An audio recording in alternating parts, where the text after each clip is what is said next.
Now we have the second plenary of Obsession, Natural Resources and Sustainable Development in the Sierra Madre Oriental, Mexico, and Mata Atlántica. Now it's a pleasure for us to present Professor Hartmut Gaese from the Institute for Technology and Resource Management in the Tropics and Subtropics, who will present the talk entitled Fragmented Coastal Rainforest Under Pressure of Expending Land Use in Brazil. Professor Hartmut Gaese is a scientific advisor for the Federal Ministry of Education of Science, the Federal Ministry of Economic Cooperation and Development, German Academic Exchange Service, German Agency for the International Cooperation, and the German Bank for Reconstruction and Development, and from the European Union. His research areas are focused on the development of agricultural land use systems in various ecosystems in Latin America, in countries like Brazil, Argentina, Bolivia, Cuba, Uruguay, Chile, Colombia, Mexico, Paraguay, Peru, and in Africa, in countries like Egypt, Mozambique, Senegal, Sudan, and in Asia, countries like Vietnam, Nepal, Palestine, Turkey, and Syria.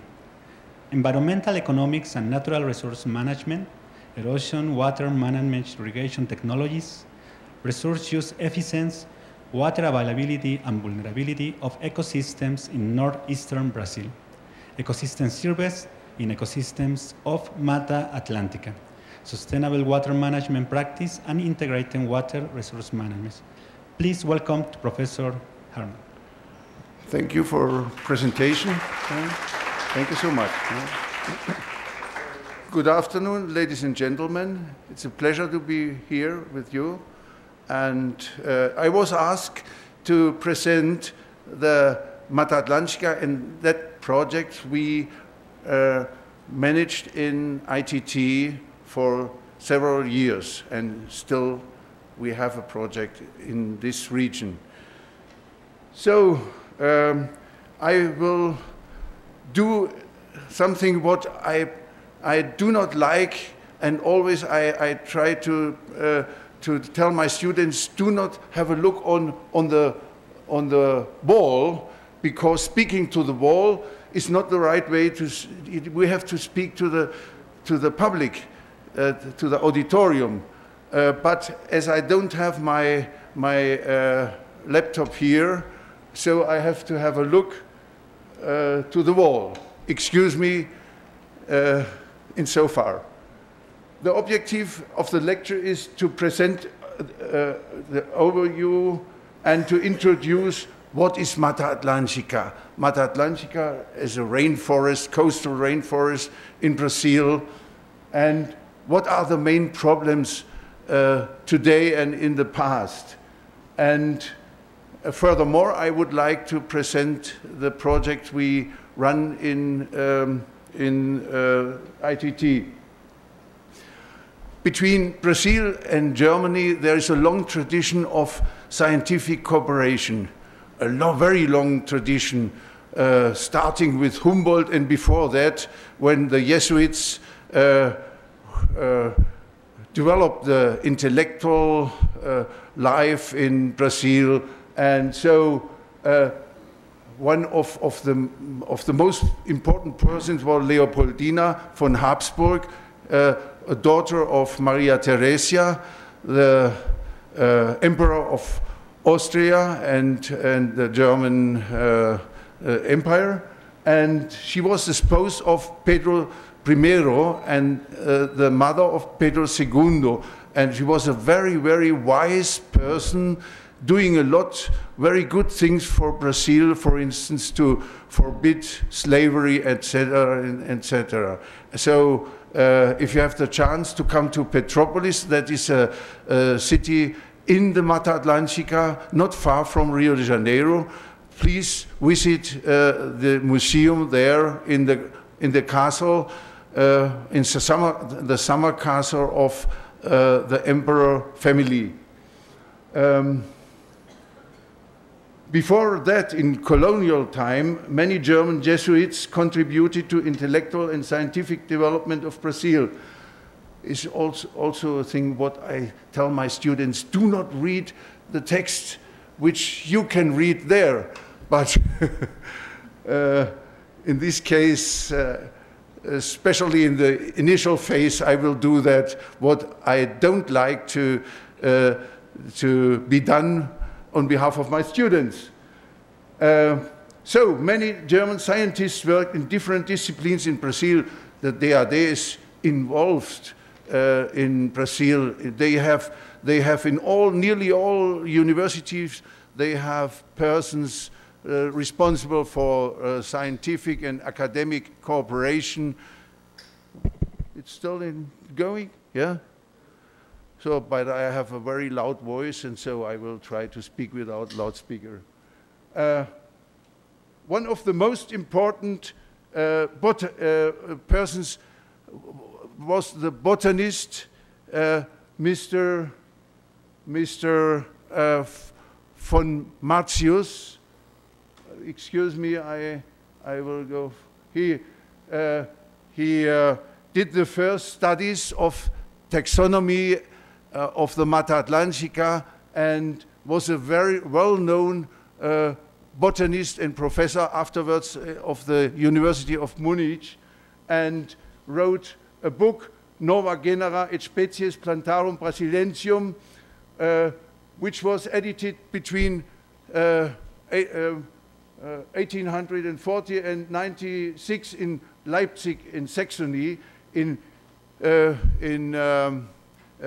15 volumes, 30 parts, 20,800 pages, and he described nearly 23,000 plants and painted. In this time they had to paint the plants because we did not yet have this practical thing which dominates our life. So he also investigated medicinal plants and ethnobotanical aspects and was the first botanist thinking in vegetation, in the location, in the conditions which define the composition of the vegetation. So we are going back. He is very honored in Brazil. Here you can see, you can find, if you go there to Rio de Janeiro, do not forget to visit that little museum in Parque Nacional, in the national park of Mata Atlantica, where you can learn what he did for the botany and for the Mata Atlantica. Really, he was a very important person, like Humboldt in that time, and he traveled 3 years throughout Brazil jointly with his colleague, a zoologist, and they collaborated very good about the ecology of Brazil and the Mata Atlantica. And Mr. von Stix was also a very important zoologist, not botanist, but zoologist. So they did a lot about biodiversity, and I don't know if Dr. Redig is here. She worked in our Mata Atlantica project as a specialist for biodiversity, and she knows a lot about that, what already has been done by the both very famous scientists. Let's go back to the first maps. What you can see here is very rough, the climate zones. You see the Mata Atlantica is the coastal rainforest, which has no connection with the Amazonas rainforest, and therefore, because between this there is the semi-arid northeastern Brazil and the Cerrado, which is a semi-humid region over there, and the vegetation developed independently in all these regions. So the Mata Atlantica is said to be the rainforest with the highest biodiversity. Our botanists in our project, they they confirmed that. And what do you say, Don Antonio, as a botanist? You know the Mata Atlântica. Is it true that this is the rainforest with the highest biodiversity all over in Brazil? You have to be a little bit cautious, because o mais grande, they like to have the superlatives in all sectors of their life. The superlatives, highest biodiversity, the best producers of coffee, the highest exporters of orange juice, and so on and so on. That's only superlatives. Let's go on. The natural vegetation corresponds to the climate zone, as you can see here. That is the original zone for the Mata Atlântica, but there has not been left only 7% from the original forest persisted until today, and from this 75% of that little rest is highly threatened. You can imagine, as we have Brazil, they like to say, Brasil é continente, né? And really, the distances are very large. From north to south, we have 4,000 kilometers. So you can imagine, and partly mountainous region. So the biodiversity is very high, and there are no homogeneous ecosystems, as you can imagine, and very different landscapes from the Araucaria brasiliensis in the south to the northeastern Brazil, where there is nearly no contact with the vegetation of the semi-arid zones. The Mata Atlântica starts south of Recife, which is the capital of Pernambuco. And we have very humid forests in the tropical zones of Rio de Janeiro and São Paulo, the so-called Serra do Mar. Y ahí trabajamos nosotros, we had the chance to work there in this region, in this tropical region, and some of the scientists of our projects, they are present here. For instance, Dr. Taurico was responsible for agricultural studies, here, sitting here, and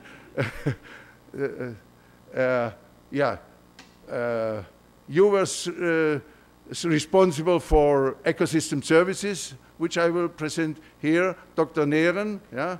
So he knows very good that beautiful side of tropical forest. Why is the forest so threatened and resists only in a low percentage? The most important reason is not the very often cited climate change. It's the simple fact that the Portuguese people, they invaded in Brazil in the coastal zone, and all capitals you find here, this shows the density, the populational density, and you can see that especially the coastal zone is highly populated, and nearly all capitals of the states, Brazil is a federal state like Mexico. You find here Fortaleza, capital of Ceará, Recife, capital of Pernambuco, and so on, down to the south, Porto Alegre. You can see here the capital of Rio Grande do Sul. Already, as we have seen, in a region with temperate climate, like you can see here, and with grassland and not closed rainforest. So this was the most important reason for the fact that from the original Mata Atlântica there is only left 7%, and these 7% they are highly threatened. Here in this map you can see the original forest area and the existing forest area. That is this very green spots as fragmented, as fragments they persisted. And the agriculture and the animal production, they expanded and invaded into the forest area to produce food and to supply the growing cities, the capitals of the states. So now you have the logical justification for the fact that these fragments, they are still under pressure. They are still under pressure today.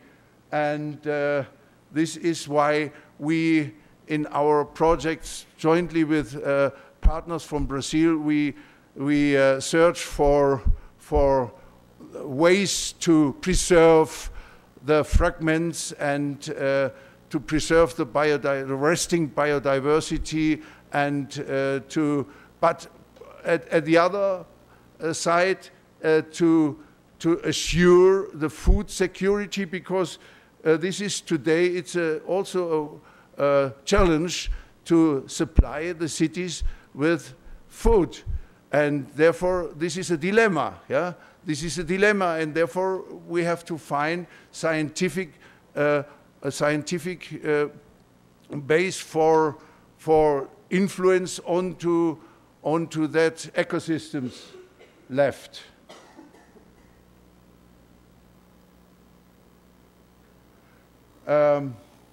Here we are.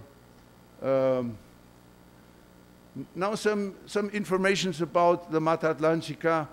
Further information.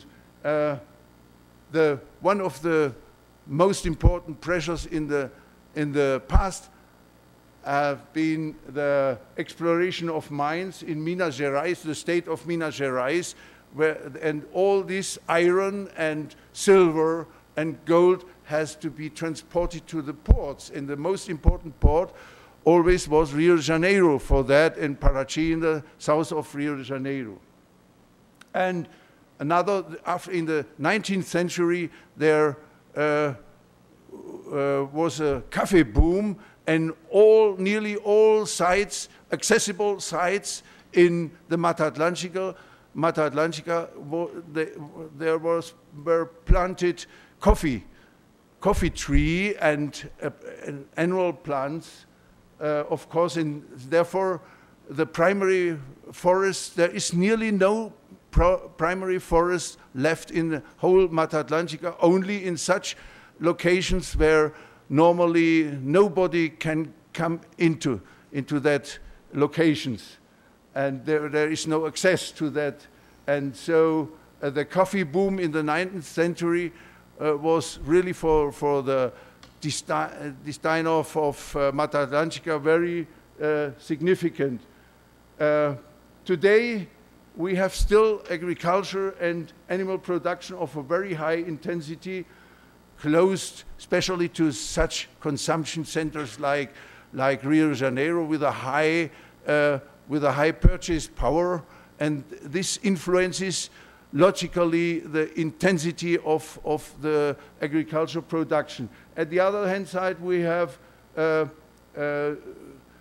nearly predominantly we have small farmers who produce there, and we know that the small farmers, they have their problem with, especially in agricultural production, with capital and with a sustainable production. But still, there are left some fragments with a high biodiversity, especially in the mountainous region where there is no or less agricultural activity. Here, this serra, this mountain, you will see if you come from Rio de Janeiro to the Mata Atlântica. It's called the Serra dos Orgões. Is this granite formations? They are called dedos, the dedos do Deus. No, always reminding you to be without any damaging character. Yeah? So this is os dedos de Deus. And there we have today the Brazilian Federal Ministry for Ecology. They have they founded Extends Park, National Park, where you can find something similar like the original vegetation, because our botanists, they told us this biome yeah, is so has a resilience, a high resilience, that in 15 years 80% of the biodiversity is recovered. So I don't know if this is true. I only cite the botanists of our project who told me that.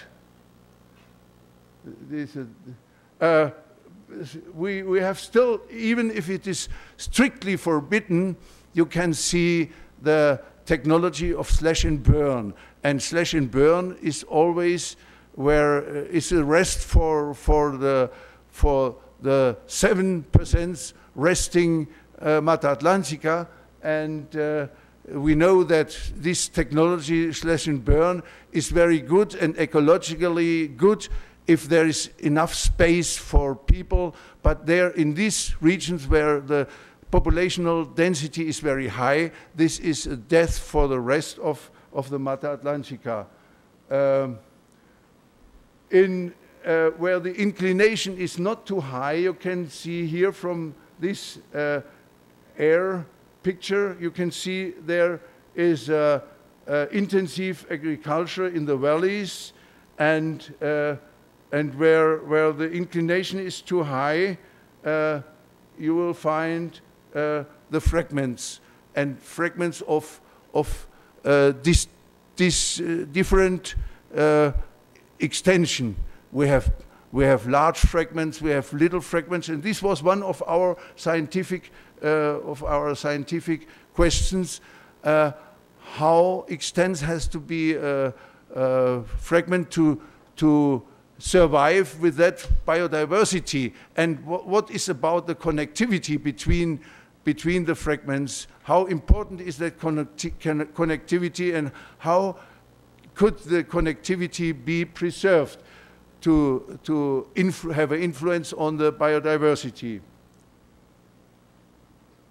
The water body is normally, like you can see here, is contaminated, and they use this contaminated water for irrigation of the crops supplying the markets in Rio and so on. Yeah? And another problem is the pasture economy. You can see here that they like to use very heavy cattle. It's the Bos indicus and crossed with other races, but all very heavy. And normally the proprietarios, the owners of that cattle, they live in Rio. They are rich people, and for them it is very important to have a lot of cattle, and so the stocking rate is very high and too high. And it's not only the stocking rate; it's also what we can see here, that they use this heavy cattle, causing damages and causing erosion in that in that declined locations. This is what I always like to show to my students when I speak about ecosystem services. I met in Costa Rica a situation where they could come up to a carga animal of 4 cattle per hectare, and with a very good management, paddock management, and with very light cattle, in this case Jersey, that is a dairy cow, English origin of Jersey. This is an island, yeah? And they manage very good the pasture, and so they can come to this high stocking rate, it's in English, without damaging the ecosystem. But if the forest is cut down and you have like this, like here, you have only grass covering the soil, and you put these animals, these heavy animals, on that pasture, you will have erosion. Like the Amen in the church, we say in Germany. So in this region, another activity very new is to plant rapidly growing trees for the industry, and or the oil palms, like you can see here, in a multiple cropping system, annual crops like cabbage, you can see here, and perennial crops like the oil palm, because oil it's a fashion all over the world. Plants to plant plants producing oil as a renewable energy, source of renewable energy.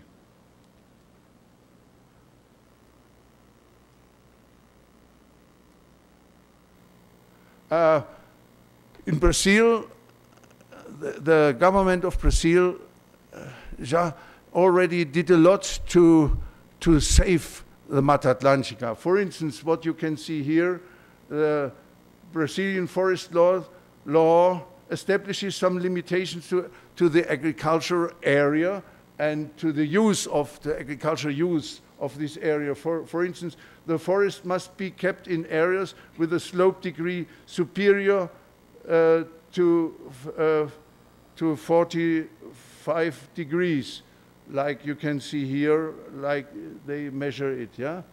And secondly, riparian forests, which are very important in case of flood, with expansion of 30 meters must be kept when a water course has less than 10 meters of the Gaese, yeah?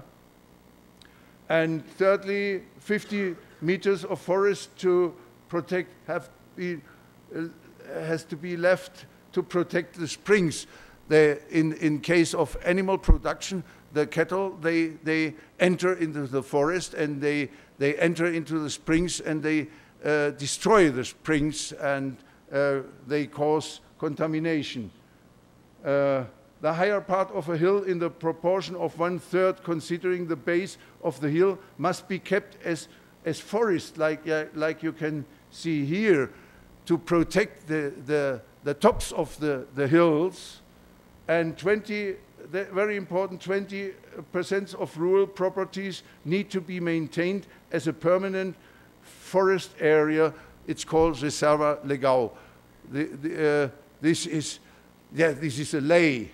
As you can imagine, in Brazil, there are lays and there are people who have to obey the lays or not. Yeah? So the destruction of Mata Atlântica is going on.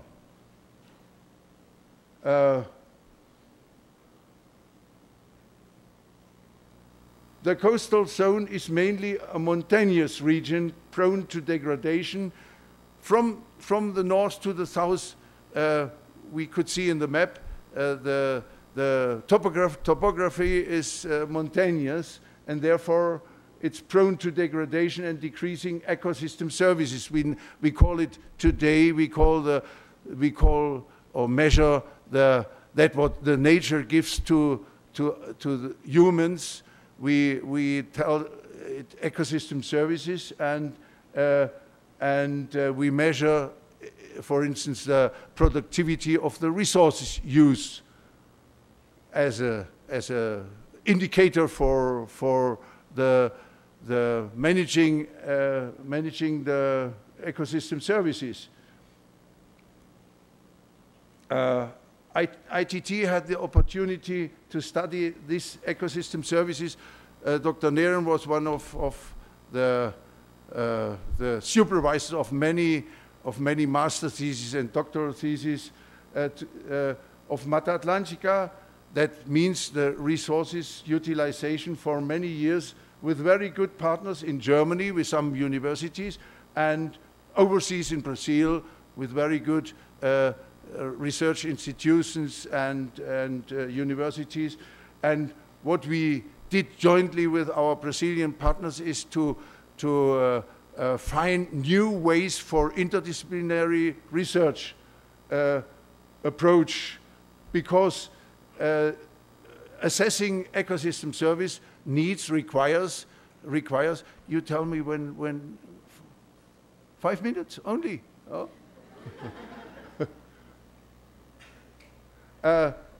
And it's my personal conviction that, for instance, if we want to understand what happens in the landscape, and this is today the case that we try to understand the changes in the landscape, we have to understand what the land users, normally the farmers, do on the bottom. Yeah. So therefore, it is very important to study how the farmer treats his resources and how he combines the production factors, and then we can say what happens with the landscape, and construct models. But as I always used to mention, it's very, very difficult to come to interdisciplinary research, because the scientist, he has to publish or perish, and so he has to be a specialist, and he don't like to cooperate with other people, giving a part of his knowledge to other people. And therefore, already a German philosopher or sociologist, the father of the sociology, he told us in the year 1904, what is the scientist of the future is an unspirited, specialized technician, a heartless hedonist, bon vivant, that nothing flatters himself to have mounted a prior unachieved level of humanity. I put it in German as well, the original text. If you know German, please read it. And that is the way we force the scientists today. We force to come to interdisciplinary cooperation with that what is called integrated modeling, because the people, the specialists, they have to be brought together and to be forced to cooperate and to be responsible for the subsystems, and then they are normally mathematic scientists who are able to design or to analyze the whole system. And all of our projects, they were financed on behalf of the German Federal Ministry for Research, and therefore they required from us to tell them afterwards what is what has been done, what is recommendable, and to come to a spatial-temporal information system called decision support system, which is more or less a mathematical model outcome of the project. The first project, how many minutes?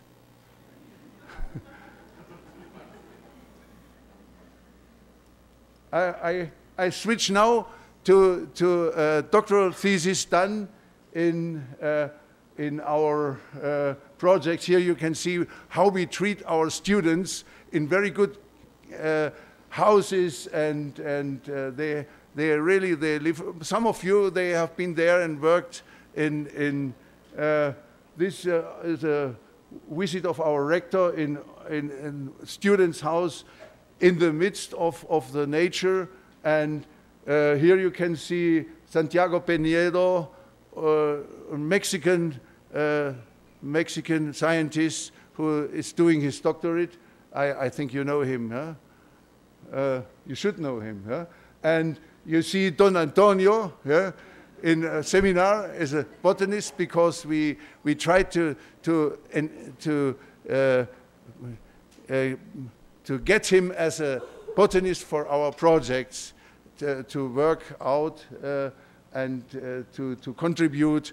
That is the boss of the natural park in Rio de Janeiro, which was used on behalf of our project always as a, let's say, as a reference for the impacts on the ecosystem services under agriculture and animal use. And if you are interested, you can buy this book redacted by Dr. Torrico, Biodiversity and Land Use Systems in the Fragmented Mata Atlântica of Rio de Janeiro. But it's partially in English, isn't it? In English? Todo in English. So now I want to present as an example what we did in respect to the ecosystem service. We take the definition of the UN report Millennium Ecosystem Assessment of 2005, where they defined the different ecosystem services, from supporting, provisioning, regulating, until the culture, which is for such a region very important, because the aesthetic aspects and the function as a area for recreation in that region is very important, and always more important.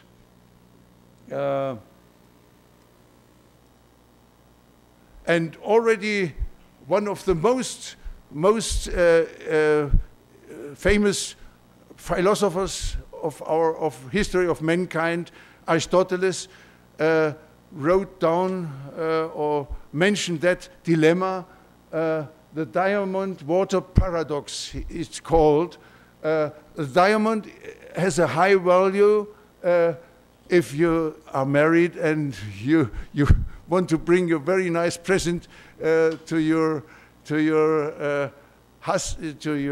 spouse, but and it has a high exchange value, therefore, because the diamond is of high value, but the use value is not very high. And if you now compare it with water, yes, water has no exchange value. Even if you are in the desert and you're thirsty, before dying, maybe that you will pay 1 center of diamonds for 1 liter of the water. But the general problem is mentioned by Aristotle. And as we today like to speak about ecosystem services, I put this this slide, where you can see there are some people who have time enough to count the value of ecosystem services. They came to a number of, as you can see here, 33 trillion US dollar, but assessing the ecosystem services is very, very, very problematic, as we can see now in the human is a natural enemy of forests. This is a matter of fact, because we come from the savanna. We don't like the forest, where there can be a danger behind each tree, and so we want to see the horizon, and this is one of the reasons of the deforestation, which you can see here as a pressure with a growing population and not as a consequence of climate change. This is only the population grow having this pressure on forests. But even so, the forests, they have a very high value for the ecology and for ecosystem services. Like here, I cited that many important cities like Rio de Janeiro and Johannesburg, Tokyo, Melbourne, New York, and Jakarta, they all depend on protected areas for the provision of drinking water to their residents. Now, one of our doctorants, Vanessa Rodriguez, she dealt with the question, is paying for land use changes that foster watershed services cheaper than treating water? And this is due to the problem that today many countries, they want to give a subsidy to maintain the productivity of ecosystem services. And now we have to ask, is this right or wrong? What are the consequences for that subsidies? We know that in the case of the European Union, we had a lot of problems with high subsidies for agriculture sector, because the farmers, they accept it and they use normally the money for consumption and not for investment.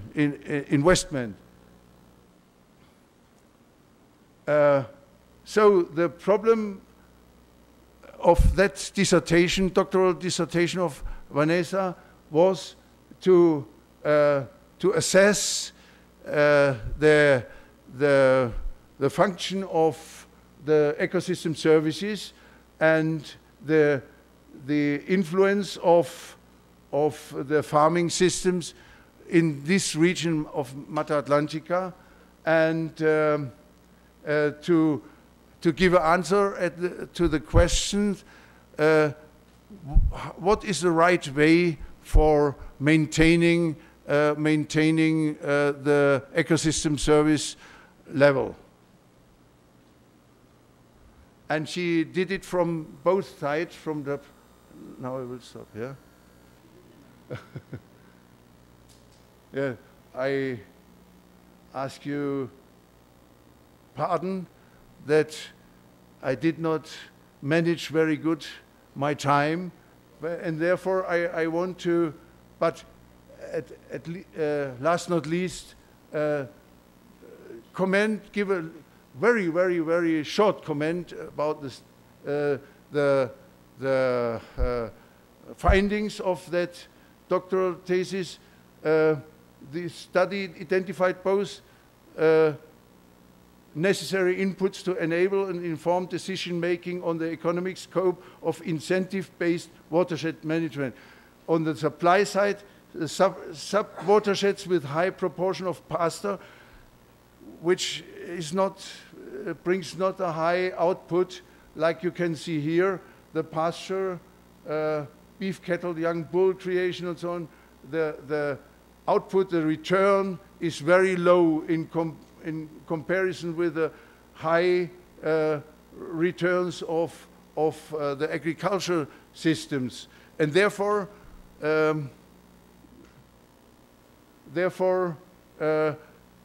she comes to the finding that the subwatersheds with high proportion of pasture and low proportion of cropland have low opportunity costs and vice versa. And on the demand side, she studied the water treatment costs and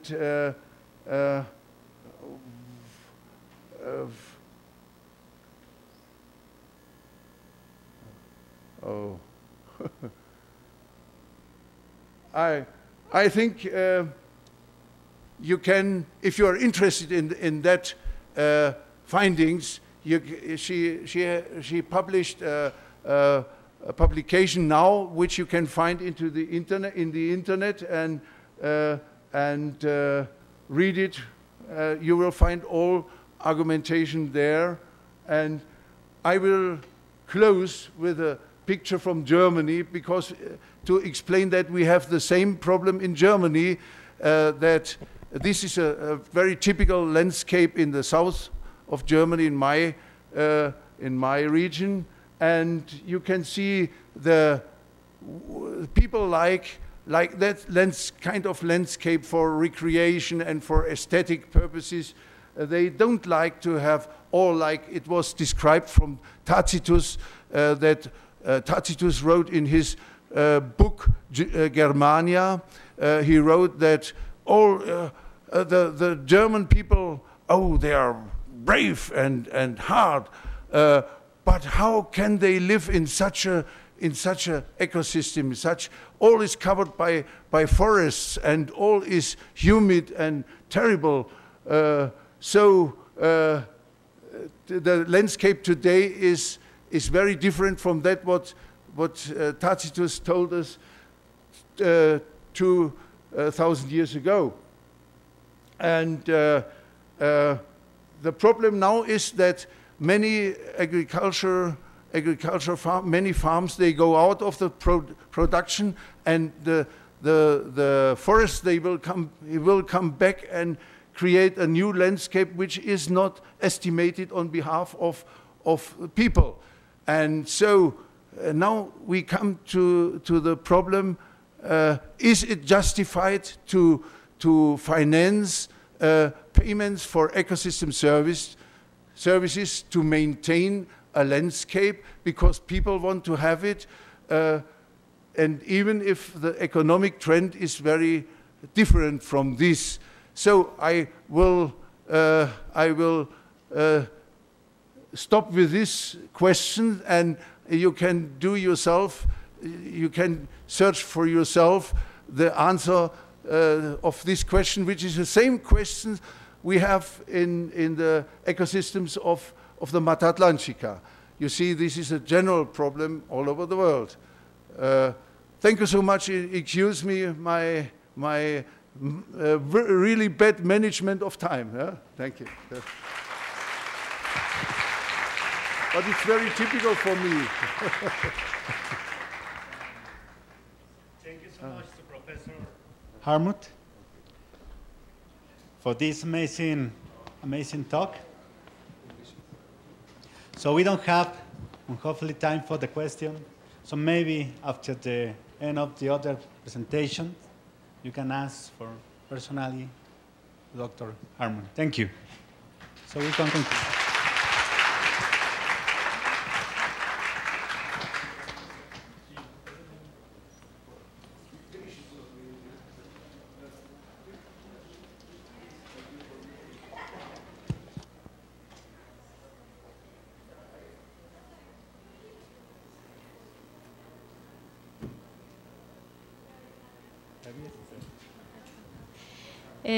The bus for the excursion will be at 2 o'clock here in the parking.